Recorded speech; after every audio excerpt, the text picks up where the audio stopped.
শহর বর্ধমানের খাজা আনোয়ার বেড এলাকায় দুই ভাই মিলে ফেলে দেওয়া পেটি, বিভিন্ন ধরনের কাগজ ও টিস্যু পেপার দিয়ে করে তুলল ৫ ফুটের দেবী দুর্গার মূর্তি।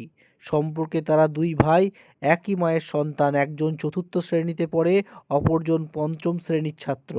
ছোটবেলা থেকেই দুই ভাই ছবি আঁকা থেকে শুরু করে ঘরের বিভিন্ন রকমের টুকটাক বেশ কিছু জিনিস তৈরি করেন বলে পরিবারের সদস্যরা জানিয়েছেন। বাবা মা ধারণা করতে পারেনি ৫ ফুটের দেবীর মূর্তি দুই পুত্র মিলে তৈরি করে ফেলবে, তাও আবার ফেলে দেওয়া পেটি, নানান ধরনের কাগজ দিয়ে। ছোট্ট শিল্পী স্বপ্নদীপ ও দাদা সৌর্যদীপ আজ মঙ্গলবার বিকেল ৫টায় জানালো তারা কিভাবে দুর্গার প্রতিমাটা বানিয়েছে। সোশ্যাল মিডিয়ায় ছবি ছাড়ার পরই শহর বর্ধমানের বিভিন্ন প্রান্তের মানুষ ছুটে আসছেন সেই দেবীর মূর্তি দর্শন করতে। ভালো লাগছে। আমার এই দুই পুত্র মিলে নিজেদের মন থেকে এরকম একটা চিন্তাভাবনা উদয় হয়েছে। এটা প্রথমে আমি যখন দেখলাম যে ওরা সব কিছু ফিগারগুলোকে আমাদের বডির মতো শেপ দিয়ে তৈরি করে ফেলেছে, তখনই আমি বুঝে গেছি যে এটা কিছু একটা হবে। যাই হোক, এই সম্পর্কে একটু আমি কিছু বলছি। যেমন ওই পেটি বাক্সগুলো, যেগুলো আমরা ওই বিস্কুটের পেটি বা টিভির পেটি এগুলো সব ফেলে দিই, আমরা হয়তো ফেলেই দিই, অনেকে বিক্রি করে, যে আমি ফেলেই দিয়েছি রাস্তায়। সেই সময় আমার ছেলেরা বলছে বাবা এই বাক্সটা নেবো।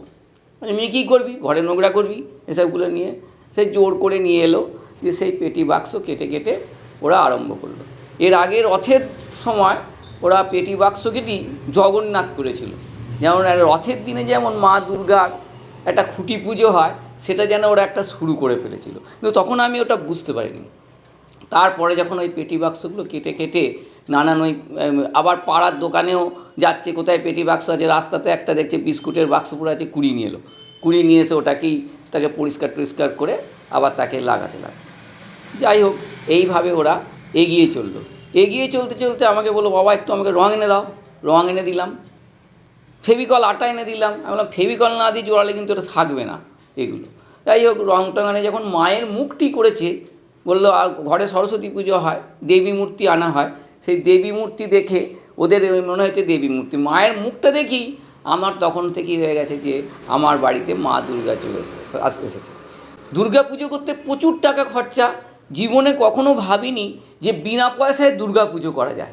যদি দত্ত, আমি পঞ্চম শ্রেণীতে পড়ি। এই প্রতিমাটা কিভাবে তৈরি করেছো, কি দিয়ে তৈরি করেছো? এই প্রতিমাটা হচ্ছে পিচবোর্ড দিয়ে কেটে কেটে সেগুলোকে ফেভিকল আটা দিয়ে জুড়ে জুড়ে।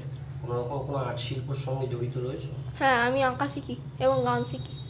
কিভাবে এই চিন্তা ভাবনা এলো যে পেটি কেটে কেটে এইভাবে করবো?